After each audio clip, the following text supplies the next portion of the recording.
সম্মানিত দর্শক, আসসালামু আলাইকুম। আপনাদেরকে যে জিনিসটি একেবারে নতুন একটি বিষয় আপনাদের সামনে আলোচনা করব, যে আমাদের ফসলে কিন্তু প্রচুর পোকামাকড় হয়। এই পোকামাকড়ের জন্য কিন্তু আমরা প্রচুর ছত্রাকনাশক, কীটনাশক আমরা স্প্রে করি। এর ফলে এগুলো কিন্তু আমাদের শরীরে আবার চলে যায়।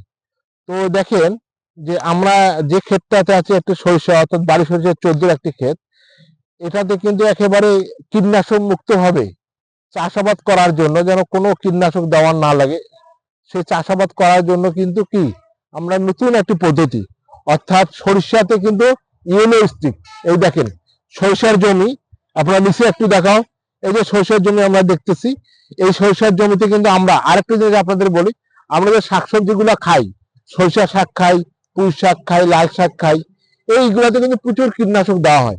এই কীটনাশকগুলো কিন্তু আমরা রান্না করে খাই, এটা শরীরের জন্য কিন্তু আমাদের অনেক ক্ষতি হয়। কিন্তু এখানে যদি এই সরিষার জমিটাতে আপনারা দেখেন, এখানে আমরা যে কাজটা করতেছি, এটা পুরোটাই আমরা দেখাই। এই সরিষার এই জমিতে দেখেন, পুরো জমিতে, অর্থাৎ 1 বিঘা একটি জমিতে এখানে কিন্তু 1 2 3 4 5 6 7 8 9 10টা, 10 থেকে 12টা কিন্তু ইউরিয়া স্টিক দেওয়া আছে।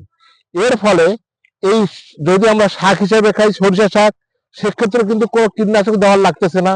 আবার আমরা যেটা সরিষা ফলন ফলাই, সেক্ষেত্রে কিন্তু আমাদের কোনো কীটনাশক দেওয়ার লাগতেছে না।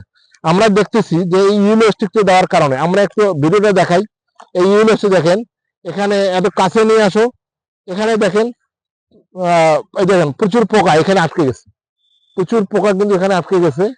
তো এর ফলে কি হচ্ছে, আপনারা যারা বাসা বাড়িতে এবং নিজেরাই শাকসবজি চাষ করতে চান, আপনাদেরকে আমরা অনুরোধ করবো যে আপনারা অবশ্যই কোনো কীটনাশক দেওয়ার চিন্তা ভাবনা করবেন না, না করে আপনারা যেটা করবেন যে এরকম ইয়েলো স্টিক যদি আপনারা দিতে পারেন, তাহলে আপনার কোনো কীটনাশক দিতে হবে না, এবং আপনার ফসলটা আপনার কি বালাই মুক্ত, অর্থাৎ বিষ মুক্ত হিসাবে আপনার ফসলটা হবে, এবং এই ফসলটা আপনারা কিন্তু খেতে পারবেন।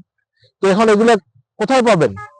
আপনার বাড়ির আশেপাশে যে কোনো দোকানে আপনি যে বলবেন যে ইয়েলো স্টিক, এই যে যখন বলবেন যে ইয়েলো স্টিক আমাদেরকে দেন, তখন কিন্তু আপনারা পাবেন। এর দামও কম এবং সহজে পাওয়া যায়, এবং এভাবে আপনি লাঠিতে যদি আমরা ঝুলিয়ে দেই, তাহলে কিন্তু আপনার যে কোনো পোকামাকড় এখানে চলে যাবে। আর একটা কয়দিন থাকবে, যদি আপনার বেশি বৃষ্টিপাত না পায়, তাহলে প্রায় 1 মাস থেকে 1.5 মাস পর্যন্ত আপনি এটা ব্যবহার করতে পারবেন। আবার এটা যদি চেঞ্জ হয়, আবার নতুন করে আপনি দিতে পারবেন। তো এই জিনিসটা আমরা দেখছি যে এটা সাধারণত দেওয়া হয় আপনার বেগুনে দেওয়া হয়, অন্যান্য ফসলে দেওয়া হয়, কিন্তু সরিষার ক্ষেত্রে কিন্তু আজকে আমরা দেখলাম এটাই প্রথম। পঞ্চগড়ের সরিষার ক্ষেত্রে এটাই প্রথম, এবং এটা দেওয়ার ফলে হচ্ছে আমার কাছে মনে হচ্ছে যে আগামীতে লোকজন অন্যান্য ফসলেও এই ট্র্যাপটা ব্যবহার করবে।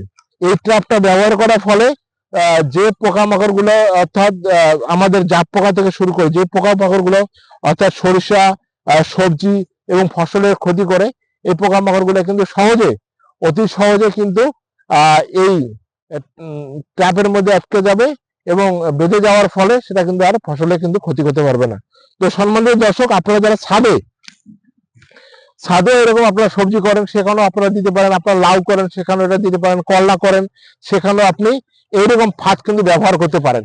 এই ফাঁদগুলো ব্যবহার করতে পারলে আপনার ফসল আপনার কি পোকামাকড় মুক্ত থাকবে, এবং আপনার ওটা আপনি ভোগ করলে আপনার স্বাস্থ্যসম্মত হবে এবং পরিবেশ বান্ধব হবে। অর্থাৎ আইপিএম যেটাকে আমরা বলি যে পরিবেশ বান্ধব একটি ফসল, সেটা আপনারা পাবেন। এবং আমার কাছে মনে হয় যে এটা বিষমুক্ত হওয়ার কারণে আপনার এবং আপনার পরিবারের জন্য কিন্তু ওটা ভালো হবে।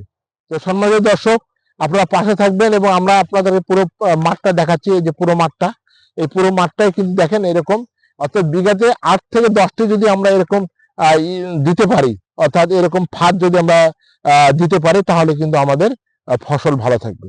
তো সম্মানিত দর্শক, আপনাদেরকে বলি, আমার যে ইউটিউব চ্যানেলটি হচ্ছে, এটা হচ্ছে যে আপনার কৃষি সারা বেলা, কৃষি সারা স্পেস বেলা, কৃষি স্পেস সারা স্পেস বেলা।